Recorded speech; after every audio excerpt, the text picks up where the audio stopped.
Cada català es gasta a l'any en llibres més de 90 euros. Són 30 més que la mitjana espanyola. El sector s'està ressentint poc de la crisi perquè diu que el seu públic és fidel.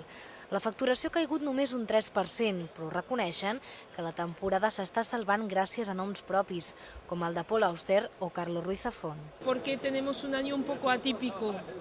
Hemos empezado el año con unos grandes lanzamientos de bestseller para niños y para mayores, lo cual ha permitido empezar el año con ventas bastante importantes. No es ven menys, però sí diferent. Des del sector asseguren que les vendes s'estan adaptant a un públic que canvia els seus hàbits adaptant-se a la crisi.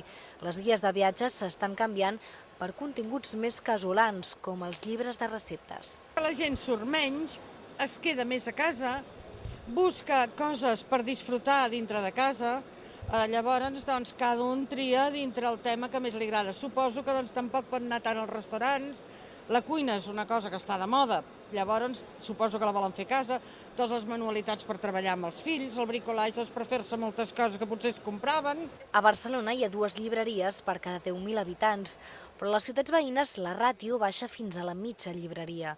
Segons l'estudi del Gremi de Llibreters, la venda en català ha pujat, però també és a l'extraradi on es registren les xifres més baixes. Per què l'extraradi es ven menys?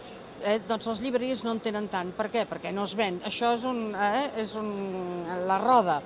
El que hem de fer és que aquestes llibreries tinguin una mica d'ajuda per poder invertir més en el llibre català i perquè la gent s'hi vagi acostumant a llegir en català. Totes aquestes dades formen part d'un mapa del sector a Catalunya. El Gremi de Llibreters vol que sigui la guia per planificar el futur del sector, des d'on ubicar nous negocis fins a desenvolupar plans de foment de la lectura.